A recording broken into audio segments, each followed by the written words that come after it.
حضرت ابی ملیکہ رضی اللہ تعالیٰ عنہ تابعی ہیں۔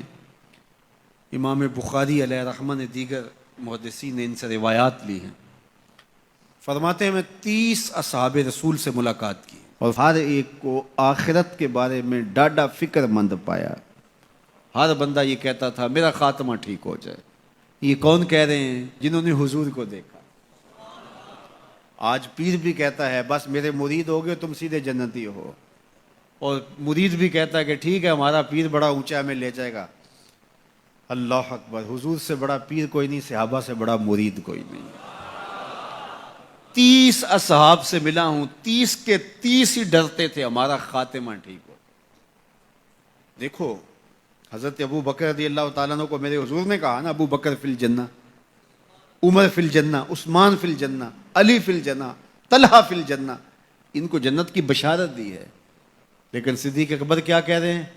اللہ اکبر، ایک چڑیا کو دیکھ کے اے چڑیا تجھے موج ہے، ایک شاخ سے اڑتی ہے دوسری شاخ پہ بیٹھ جاتی ہے اور تیرا حساب بھی نہیں ہوگا، پھنسے تو ہم میں جن کا حساب ہوگا۔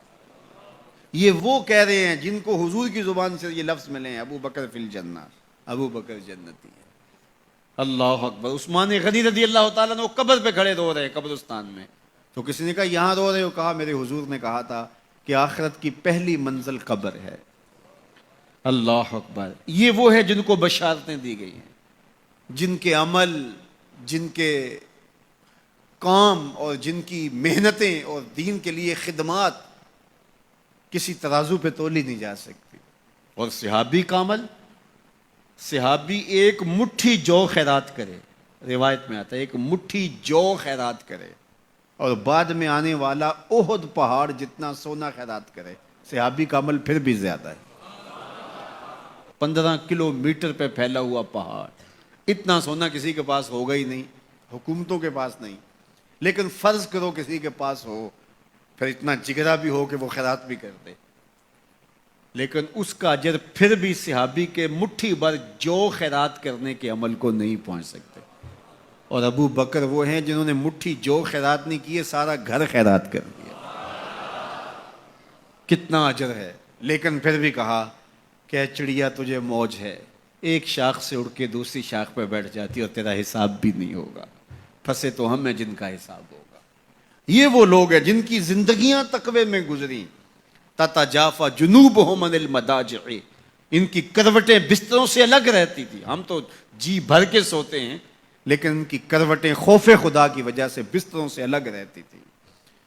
طمع اور خوف میں رب کو پکارتے تھے، حضور کے جمال جہاں آرا کو جی بھر کے دیکھا، اور بشارتیں حضور کی زبان سے نصیب ہوئی، پھر بھی ڈر رہے ہیں۔ تو ابھی ملیکہ کہتے ہیں کہ میں 30 اصحاب سے ملا ہوں، ہر شخص ڈاڈا فکر مند تھا آخر ٹھیک ہو جائے، انجام بخیر ہو جائے۔ تو یہ واقعی بڑی مشکل منزل ہے، منزل کو پہنچے لوگ برباد ہو جاتے ہیں۔ بلعام بن باورا کی مثال ہمارے پاس نہیں ہے، تھا مستجاب الدعوات ولی، لیکن لڑک کے کہاں جا پہنچا، زبان کی لغزش نے اس کو کہاں تک پہنچا دیا، پھر زبان لٹک گئی اور کتے کی طرح مٹی چاٹتا تھا، اور قرآن نے کہا مثلہ کمثل الکلب، اس کی مثال کتے کی مثال ہے۔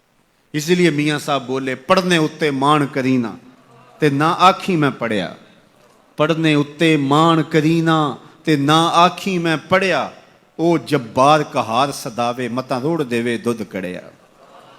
جب تک یہ یقین نہ ہو کہ میرا انجام کیا ہے، دھڑکا لگا رہے، ڈر لگا رہے، یہ مومن کی زندگی ہے۔ ہر وقت خوف طاری رہے، یا اللہ میرا انجام ٹھیک کر دینا۔ رنگا رنگ سہیلیاں پرن کڑے، پر پریا اس دا جانیے جس دا توڑ چڑھے۔ کہاں کہاں پہنچے لوگ، یہ خود عزازیل شیطان چپے چپے پہ اس نے سجدہ کیا تھا، حتیٰ کہ مقبول بارگاہ ہو گیا۔ زمین کا کوئی کونا نہیں تھا جہاں پر اس نے سجدہ نہیں کیا تھا۔ عبادات اتنی کی، اللہ نے مقبول کر لیا، بیت المعمور کا امام بن گیا، اللہ اکبر، فرشتوں کا استاد بن گیا، معلم الملکوت بن گیا، جن ہونے کے باوجود فرشتوں کا امام اور مقتدا بن گیا۔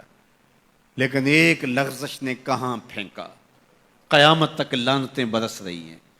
اس لیے جب تک انجام بخیر نہ ہو جائے اتنی دیر تک دھڑکا لگا رہے، یہ مومن کی زندگی ہے۔